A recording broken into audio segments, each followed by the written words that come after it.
तक के सबसे ज्यादा सांसद भारतीय जनता पार्टी से हैं।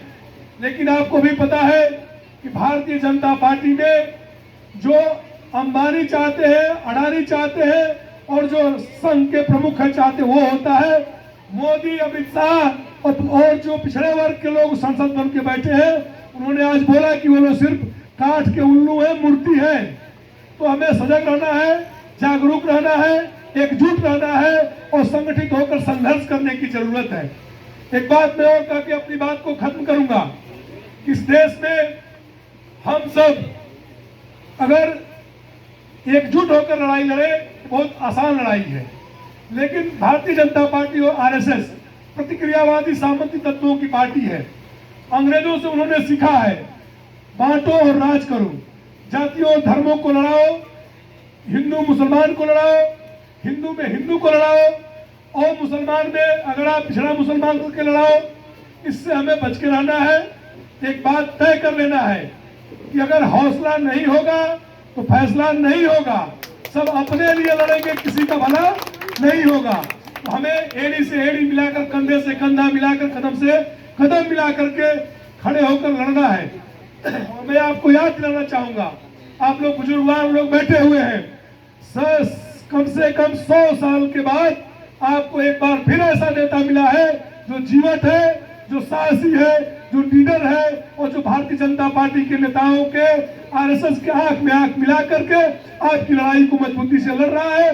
उस फकीर आदमी है, न उसके पास घर है, न उसके पास कोई रोजी रोटी का जरिया है, न कोई मकान है, न कोई उनके पास दुकान है जिससे मोदी जी उनको डरा देंगे। तो राहुल जी के साथ खड़े होने की जरूरत है। और एक बात मैं कहूंगा कि जातिगत जनगणना के सवाल पे आपको मुखर होकर लड़ना पड़ेगा। आप लोग, हम लोग एकजुट होकर इस लड़ाई को लड़ना है।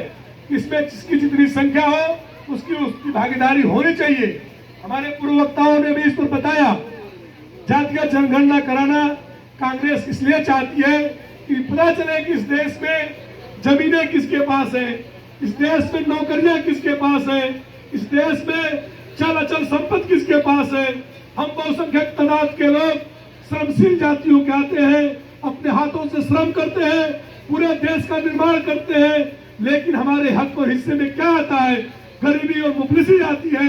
उस मुफलिसी को खत्म करने के लिए, उस गरीबी को खत्म करने के लिए जरूरत है कि इस देश की नौकरियों में, इस देश के संसाधनों में और इस देश के सत्ता में हमारी भागीदारी होनी चाहिए। उसके लिए जरूरत है कि हमें हमारी संख्या पता होनी चाहिए।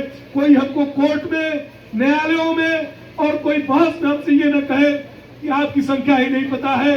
लेकिन हम एक बात करके अपनी बात खत्म करेंगे कि आप सब लोग इतनी रात को इकट्ठा हुए, बहुत अच्छा लगा, ये अच्छा जलसा है। लेकिन इस बात को यही खत्म नहीं करना है, इस बात को हमें लड़ना है।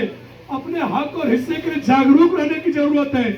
आप प्रचार करिए, हम लोग क्या करते हैं, हमारे ऊपर जो बातें थोप दी जाती है हम सुन लेते हैं, सह लेते हैं। न हमें सुनना है न सहना है, हमें अपनी बातें उन्हें बताना है, अपनी जो मांग है उसके लिए लड़ना है और कांग्रेस पार्टी के साथ करबद्ध होकर खड़ा होना है। आप लोगों को बहुत